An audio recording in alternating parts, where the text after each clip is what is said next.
Thank you all for joining today's webinar, Top Mobile Security Stories and Trends of 2024 and 2025 Predictions. We're thrilled to have you here, so thank you so much for joining. I'm Monique Vicenti, and I am the Director of Product Marketing. I'll be your moderator today. I'm excited to introduce our speakers. I have Ilya Dresder, VP of Customer Engineering. Thanks for being here, Ilya. How are you? Thanks, Monique. Doing well. Pleasure to be here. Great. We also have Vijay Pawar, SVP of Product Management. We're glad to have you, Vijay. How are you doing? Doing great, Monique. It's great to be here. Thank you. Thank you. Well, we're going to cover some of the biggest trends shaping mobile security, and we'll get their expert takes on what's coming next. Before we dive in, I'd like to go over a few quick housekeeping items to ensure you have the best experience. So for questions, if anyone has any questions, drop it in the Q&A box at any time during the session. We'll save time at the end and tackle as many as we can. And as far as recording, we are recording the webinar and we'll send you the link afterwards so you can revisit or share it. All right, that's it. Let's go ahead and dive into today's session. Okay. Uh, We've got a lot to unpack, so let's start with the biggest mobile security trends of 2024. 2024, it was intense for the year for mobile threats. To kick us off, VJ, let's talk about some of the major events starting. And let's start with TikTok. What's your take on the ongoing conversation about its risks and regulations? Yeah, and here at Quokka, we've been following TikTok. In fact, we were under the name of our previous name, CryptoWire, following TikTok, and we actually were the first ones to call out on, the data that is going to, let's put it as this way, risky nations, right? But one of the key things we found was, we talk about TikTok. By the way, at Quokka, we have given all these or most of these threats names. We call them harvester applications because they harvest your information, take it, and use it. But what's really important is TikTok is one of the apps, right? We did a big analysis. We took about 10,000 applications and ran them through our system. And what we found was it was, in fact, a library. Okay, and as most people know, libraries are used by developer. It was a ByteDance library, and the parent company of TikTok is ByteDance. And this library was the one that, frankly, it's just not TikTok, but it's thousands of other applications, right, that use this library. And frankly, there are developers out there.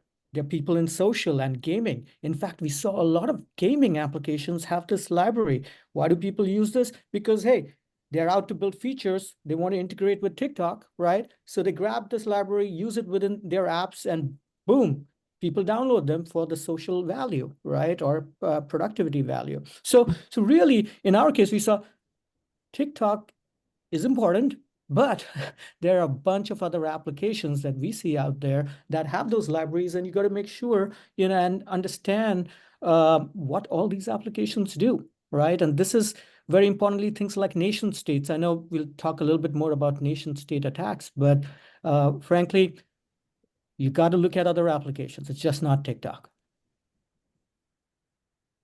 These are all very great points. And as Vijay mentioned, TikTok isn't the only concern. Ilya, let's explore another pressing issue like the Salt Typhoon security attack affecting telecom providers. Yeah, that's a really scary one, Monique. That's a really good point. The thing that makes Salt Typhoon so scary is two things. One, it was massive. It affected most, if not all, of the telco carriers, certainly in the U.S., but also in other countries. But the other thing that makes it so important is the actual communication channel is what was hijacked and monitored in this case, right? So for those of you who haven't heard, Salt Typhoon basically was able to inject themselves into the actual mobile telco. So if you think about how in the good old days we would tap a phone line and monitor the phone calls, they were able to essentially tap the phone line over the air between mobile devices communicating with the backend. And so the government essentially created, released some guidance that says you should use encrypted communications app like Signal and not rely on the built-in text messaging, right? And that's like Vijay said, it's not just one app, it's lots of apps. So if you think about using your web browser, we're all trained to look for that little lock icon that tells us that the website is secured and encrypted. And of course, if you're monitoring the wire, but you only see encrypted traffic, it's not a problem. Well, okay, text messages are not encrypted, but when it comes to lots of mobile apps that people use on their phones, there's no equivalent of that little lock symbol, right? You have no idea as a user whether the app is actually encrypting its data, encrypting some of its data. So when you think about all the different kinds of apps, not just communication, but apps that track your location or apps that that might be financial in nature, or a lottery app or some kind of app that's has any kind of access to any of your data, whether it's your credentials or your passwords, right, or maybe your financial data or various things. You have no idea as a user whether those apps are actually encrypted or not. And all of it is going over that wire, which the Salt Typhoon folks were able to hijack. That's what really makes it scary. And it really kind of opened up a lot of our customers' eyes to the fact that mobile security in a way has been underinvested, right? The new threats that we're seeing, whether it's Salt Typhoon or some of the examples Vijay mentioned with these libraries going into the apps, they're very serious. And so the seriousness of the threats is what we saw rise in 2024. Yes, those are all very great points. And, it really brings us to our next trend we see on the rise, which are, sloppy apps and malicious apps. Vijay, what are your thoughts on how this is playing out in the app ecosystem, especially with alternative app stores entering the mix with, DMA and the recent Google court filing? Like, what do you see?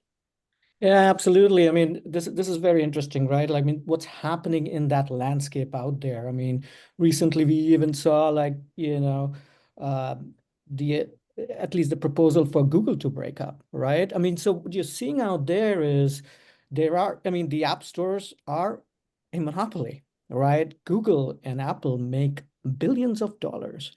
Actually, I think the report was probably Apple made $65 billion.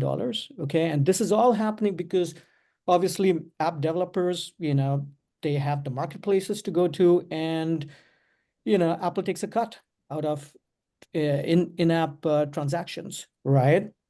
And obviously it was started by Epic, one of the big Epic Games provider, that why are they paying so much money off to just one vendor, right? And they take about 30% of the transaction, right? So obviously what happened is in the EU side, the DMA Act came out, the Digital Markets Act, and now what you're seeing is alternate app stores rise. Now, this is good from I guess, a developer's perspective. They don't need to pay as much money, but guess what's happening out there?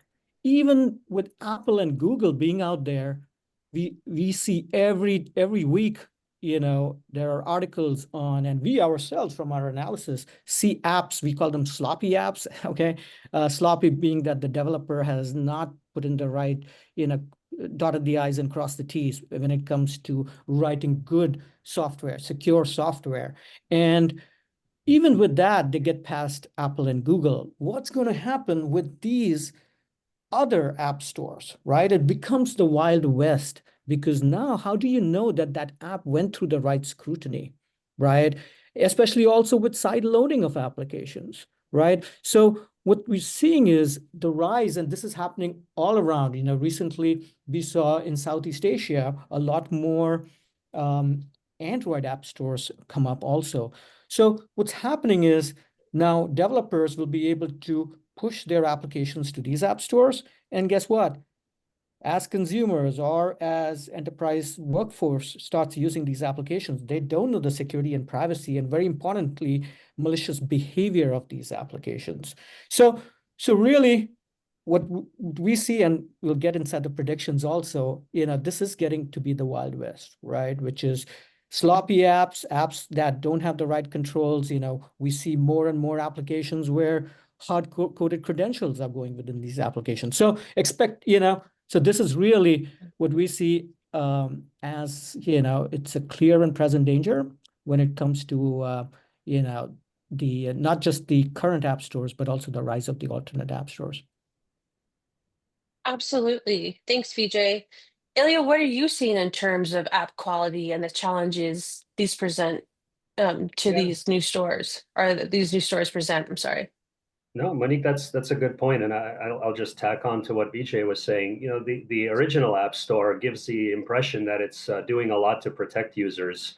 In Q2 of 24, we saw them pull about 1 million apps from the Android store, and 3% of all iOS apps were removed for things like they didn't have the right permission URL, or they didn't have some, compliance with some new policy that Apple or Android released. And it gives us that warm and fuzzy feeling like, oh, the App Store is protecting us.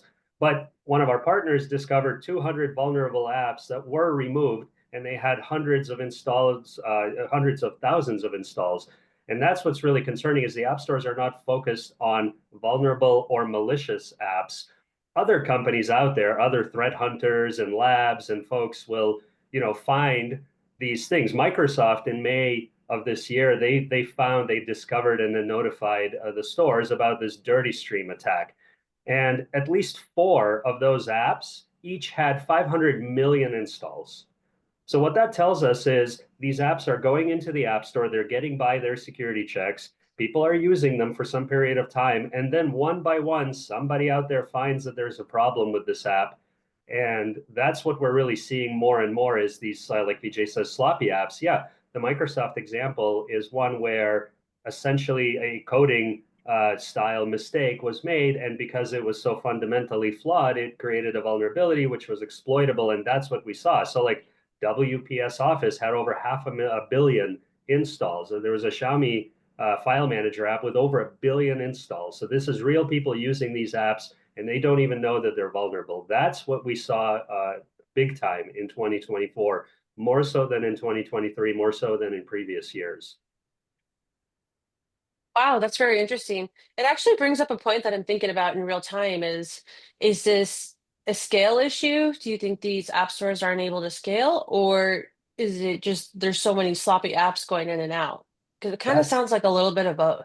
Yeah, exactly. It actually, now that you mention it, just this morning there was an article. The headline was AI app gold rush floods Apple Store with low quality offerings. And that's what we're really seeing is as AI for developers becomes more accessible and more prevalent, Hmm. it just floods the market, floods the store with these apps. And so the more apps are out there, two things, right? One is AI essentially is replicating patterns. So if there's a good pattern that somebody has, a piece of code, then AI will start suggesting that to everyone. So if there's something like a hard-coded credential or some kind of unknown security issue in that piece of code, instead of showing up in one or two apps, suddenly it shows up in every app that's churned out and put out, right? So that's one kind of problem that we really see with the AI side. The other one is it's just hard to kind of understand as a developer, where is your code actually coming from? We're writing less and less handwritten code, and it's harder to figure out where the code snippets are coming from. BJ, what do you think Yeah, about this? Absolutely. I think this is one important, very important consideration, right? With the rise of AI, right? I mean, Microsoft has this Copilot. There are all these Copilots coming up, right? This is great from a developer perspective, right? But just like you said, how do you know that code is good or not? Very Yeah. importantly, you know, just like the good guys can use AI, the bad guys can use AI also, right? So absolutely. there's all of these considerations where AI is making things easy, but at the same time, sloppiness will come in, malware will come in. Those are great points, and that actually leads us right into our next section, which is AI assisted development grew substantially. So let's explore a bit more on the role of AI is playing in mobile app development. I know we already touched on some of it, but why is it all not good news? You have, the code writing graph. Um, let's expand a bit on this a little bit more.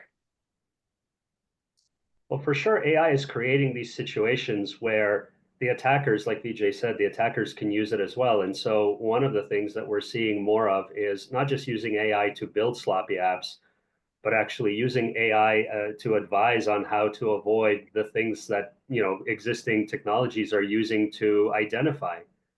So, we talked about the App Store identifying, apps that don't meet a certain compliance, protocol, or they don't meet some privacy thing. The bad guys are able to use AI to essentially accelerate that, and then that goes into these malicious apps. And the other thing we're definitely seeing more of this year is when it comes to malware signatures, they're specific to the snapshot of the way the code is written. So if you tweak the code a little bit, it changes the signature, and then you have to find it all over again. And AI is rapidly accelerating the ability to do that at scale, right? So you can kind of flood the signatures out there with essentially the code that does the same thing but appears a little bit different each time. Vijay, what do you think? Yeah, I mean, I think, you know, um, AI, as we see and we talked about this, right? You can create good code, you can create bad code, right? Like one of the key things is if I'm writing bad code, right, or malicious code, I want to obfuscate it. I want it such that existing analysis tools cannot get to it. Because if you look at what, you know, current vendors do, or, even as Google and Apple look at their app stores and analyze applications, I want to obfuscate it so that they can track it, right? And there are ways and means, and AI becomes a great tool for the malware guys to write this stuff, right? So we'll start seeing more of this, right? Now, that's great, right? That you're writing all these applications with obfuscated malware code, but as good guys and people who analyze these applications, right, you need to look at what is called intent, right? How is that app behaving? And I think what we're going to see more and more of these malware applications show up in the app stores, more of them show up in the alternate app stores, and all thanks to the boon granted by AI and LLMs.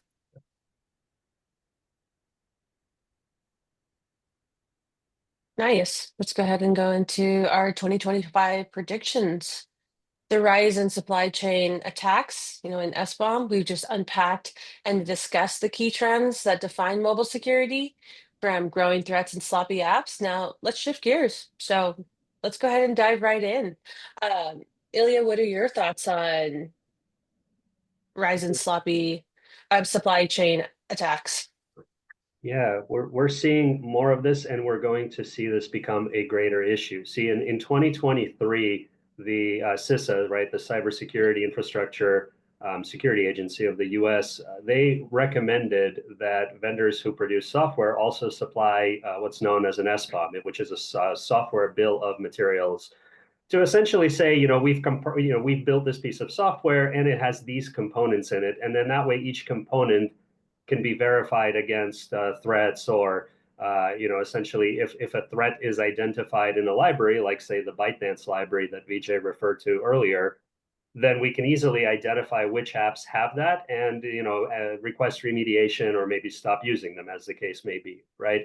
In 2024, that became a requirement. At the very end of 24, CISA released some new guidance. The Army is requiring SBOMs on every piece of software they use or build starting in January. The FDA now requires medical devices and software of those medical devices to supply this SBOM.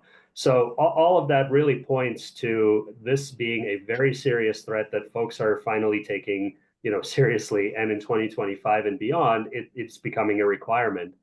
So two thoughts on that, right? One is we're just going to see more of this. If the requirement exists, then also the verification of that requirement must exist. So if the vendor supplies an SBOM, somebody needs to also verify that that SBOM is in fact correct, right? So that's one element. And the other one is something we touched on earlier with this AI writing apps or pieces of apps. It kind of jumps over the whole concept of an SBOM. If AI wrote a bunch of this code, it's reusing some pieces of some things out there in a way that you can't even put into a bill of materials, right? How can you have a bill of materials when ChatGPT wrote half your app?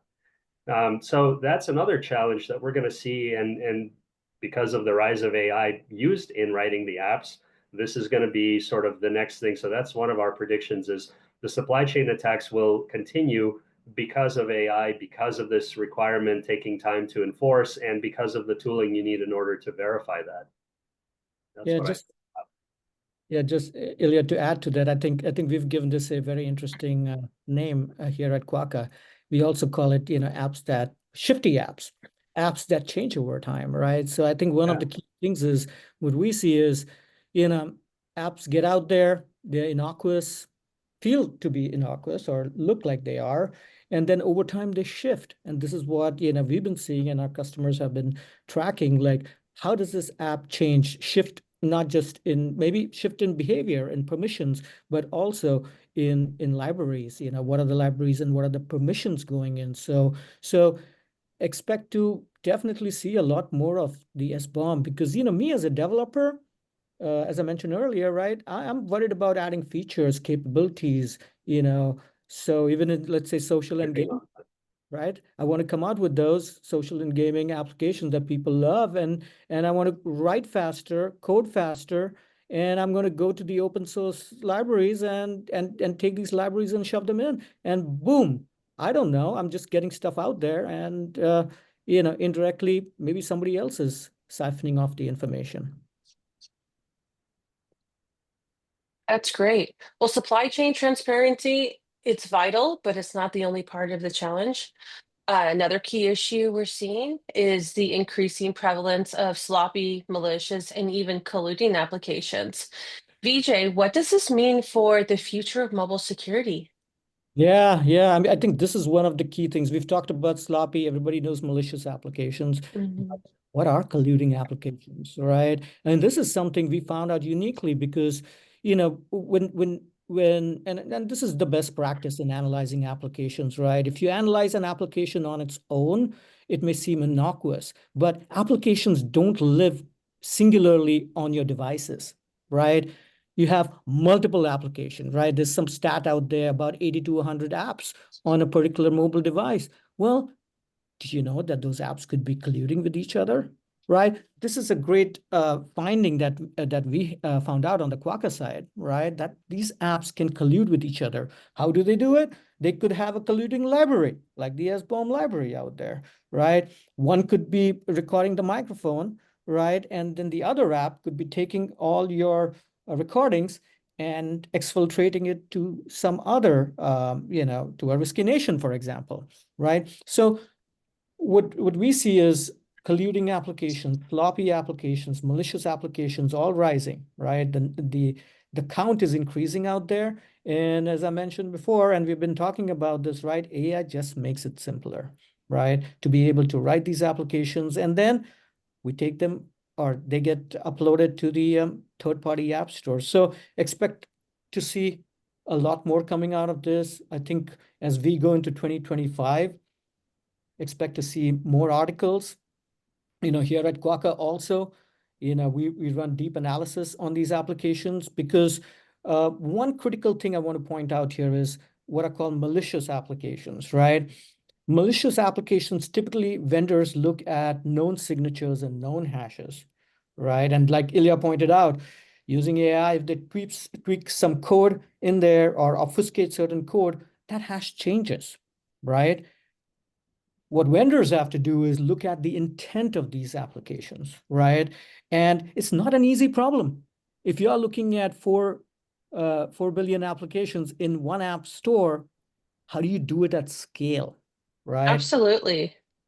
So I think these are all the challenges, and we'll start seeing more and more of this. But as the good guys, we have to get in front of this, right? We've got to use AI, machine learning, years of experience to understand the intent of these applications, and then get in front of it and help out the app stores out there. Absolutely. That's one thing I would like the audience to take away today is these apps may look fine on the outside. They may look safe, but on the inside, they harbor some very dangerous stuff. Don't you think, Ilya? I do. I really do. And I'm really glad, BJ, that you brought up the examples of colluding apps. The Microsoft use case that I mentioned earlier with, let's say, WPS Office, that's an example where in order to exploit the vulnerability, there's a different app that gets created. And that app can be anything. It could be a pictures app. It could be a notepad. It could be some business specific thing that that people would be encouraged to download and use. And what they don't realize is it is actually colluding with the, say, WPS Office or one of the other apps that Microsoft identified and exploiting that vulnerability. And that's how it works. So, to Vijay's point, one of the things we're seeing is the more apps out there, the more apps you have to test, but you can't test them in isolation. You have to test these apps together based on, the list of apps on a particular device. If you don't do that, you're missing the picture and you're missing a lot of risk. And so you create a blind Hmm. spot for your, mobile risk and threat surface. So that's one thing that's going to continue to get harder because the more apps you have, the more possible combinations you have to test in addition to the apps themselves. So that's one. The other thing that's very important, Monique, it's what you pointed to, which is just the scaling of this. The traditional approaches for on-device analysis are just not going to keep up. And the more Hmm. apps out there, the more noise there is, right? The more sloppy apps and AI created sloppy apps, the more findings overall. And one of the things we heard very clearly from our customers this year going into next year is they're all drowning in noise. All these findings Absolutely. of potential vulnerabilities. Yeah. So what we're really predicting for 25 and beyond is there's going to be this overload, and you all know this, right? A lot of noise creates an overload, which leads to inaction. Once there's too many alerts, you just can't take an action. And so what we're seeing is really the traditional approaches to this are just going to not scale. And fortunately at Quaka, we have some new approaches that don't involve on-device testing, and we can do it in an agentless way. But that's really the future, because that is the only way that you can scale the testing of the apps and the combinations of the apps. Absolutely. I completely agree with you. And, one thing I would say is the quality of the app intelligence is going to be very important for mobile security moving forward because um, all of these sloppy apps, colluding apps, there's just so many out there and they're constantly changing. Something needs to keep up with this. So I'm glad you brought that up. Yeah, Monique, that's my prediction, right? Which is Hmm. not just on the rise of sloppy malicious apps, but you're going to see vendors in the space who tackle mobile threat defense differently. The Hmm. traditional on-device, where folks like Apple, they don't like people on the device. I mean, would you want something on your device that's looking at all your applications, all your private information, all the websites you go to? Probably not. And it can cause other side effects of battery drainage, right? So you're going to see, a set of vendors who do this at scale, who do this in the cloud, who do malicious behavior intent, and you'll see the rise of such vendors who can actually cater to the rising, at scale threats of mobile applications. Absolutely. We're definitely going to see multiple approaches moving forward. And, it's all about what's the right approach for you. And, that about wraps up our session today on the top mobile security trends and stories of 2024 and our predictions for 2025. Ilya and VJ, any last parting words to our audience? Just from my side, what does Capital One say? What's in your wallet? I think from Quokka, we say what's on your phone. So anyway, thanks everyone for joining, and look forward to more such webinars next year. Thanks everyone for joining. Take care. Thank you to our speakers, Ilya and VJ, for sharing their expertise. And thank you all for joining today. As a reminder, the recording will be sent to you shortly, so keep an eye on your inbox. If you have any additional questions or would like to learn more, please do not hesitate to reach out. Have a great day and stay secure, everyone.